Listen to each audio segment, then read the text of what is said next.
ఏడవ భావాధిపతిగా ఉన్న అదేమిటంటే పురుషుడి జాతకంలో వీనస్ అంటే వైఫ్ కదా! అది ఏడో స్థానంలో మాంగళ్య స్థానం. వైఫ్ అది లగ్నం యొక్క 12వ విరయ స్థానంలో రాహుతో చేరి ఉంది. ఇవన్నీ మైనసుల్లే.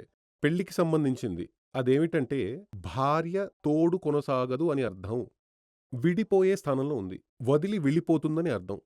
అప్పుడు అందరికీ శుక్రుడు 12లో ఉంటే విడిపోయే స్థానం అది చెప్పకూడదు. శుక్రుడు 12వ స్థానంలో ఉంటే అది వ్యభిచార యోగం కూడా. శుక్రుడు 12లో ఉండి వ్యభిచారం చేసిన ఒక వ్యక్తికి కామం లేదని చెప్పగలమా? కామం ఎక్కువగా ఉండేవాళ్ళే అలా వెళ్తారు. కానీ ఈ జాతకం సంబంధించినంత వరకు ఆయనకి కామం లేదని చెప్పలేం కదా! ఆయనకి ఖచ్చితంగా ఉంటుంది. అంటే మానసికంగా ఉంటుంది. అందుకే మరో పెళ్లి కావాలని ఆయన కోరుకున్నారు.